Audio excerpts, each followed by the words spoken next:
नमस्कार, मृदुभाषी के खास कार्यक्रम शौर्य गाथा में आपके साथ मैं हूं वैशाली व्यास। शौर्य गाथा की इस कड़ी में आज बात करेंगे एक ऐसी वीरांगना की जिसे इतिहास के पन्नों में बहुत कम जगह मिली है, लेकिन उनके शौर्य और अदम्य साहस की कहानी हम सभी को प्रेरणा देती है। 15वीं सदी में मुगल शासक अकबर के ध्वज तले मुगल साम्राज्य अपनी जड़ें पूरे भारत में फैला रहा था।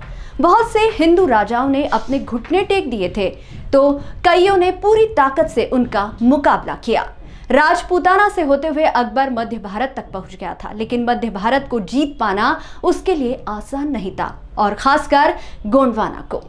ऐसा नहीं है कि गोंडवाना कोई बहुत बड़ा राज्य था, बल्कि इसलिए क्योंकि यहाँ एक हिंदू रानी अपने पूरे स्वाभिमान के साथ अपने राज्य को बचाने के लिए खड़ी थी। वह थी रानी दुर्गावती।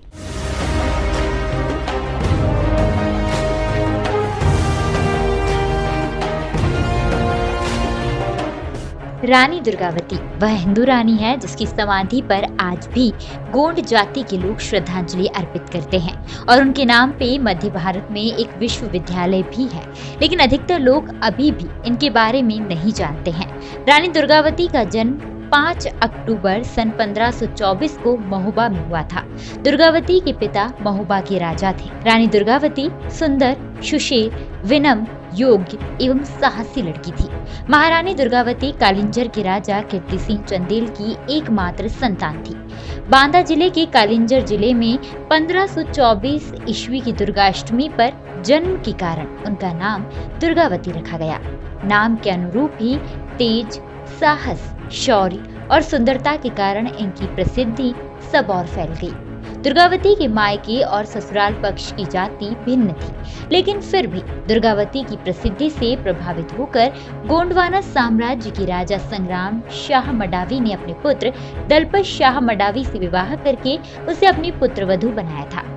दुर्भाग्यवश विवाह के 4 वर्ष बाद ही राजा दलपत शाह का निधन हो गया। उस समय दुर्गावती की गोद में 3 वर्षीय नारायण ही था, अतः रानी ने स्वयं ही गढ़ मंडला का शासन संभाल लिया। वर्तमान जबलपुर उनके राज्य का केंद्र था। चतुर और बुद्धिमान मंत्री आधार सिंह की सलाह और सहायता से रानी दुर्गावती ने अपने राज्य की सीमा बढ़ा ली। राज्य के साथ साथ उन्होंने सुसज्जित स्थायी सेना भी बनाई और अपनी वीरता, उदारता, चतुराई से राजनीतिक एकता स्थापित की। गोंडवाना राज्य शक्तिशाली और संपन्न राज्यों में गिना जाने लगा। इससे दुर्गावती की ख्याति फैल गई।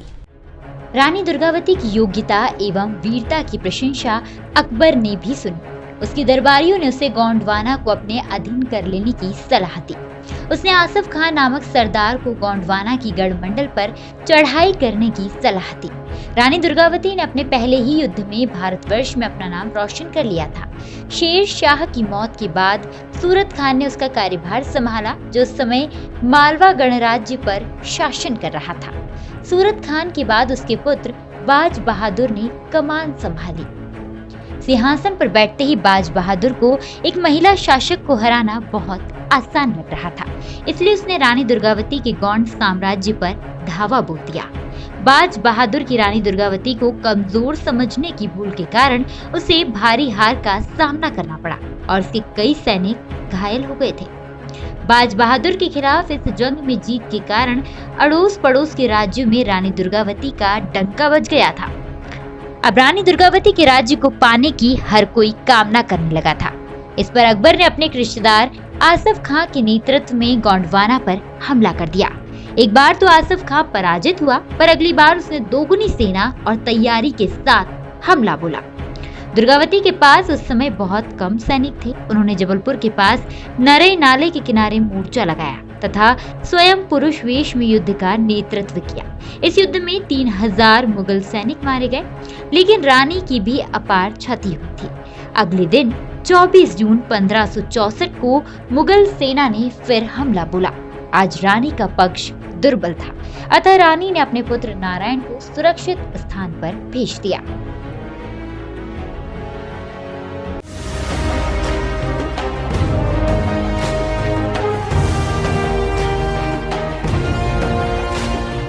रानी ने अंत समय निकट जानकर अपने वजीर आधार सिंह से आग्रह किया कि वह अपनी तलवार से उनकी गर्दन काट दे, पर वह इसके लिए तैयार नहीं हुए।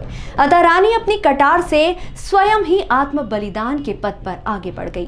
रानी दुर्गावती की कहानी झकझोर देने वाली तो है ही, लेकिन साथ ही साथ वीरता, साहस और निर्भय का अमर प्रतीक भी है।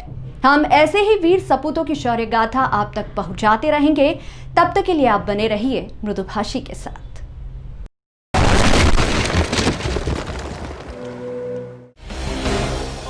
ताज़ा खबरों के लिए हमारे चैनल को सब्सक्राइब कीजिए, लाइक कीजिए और शेयर कीजिए।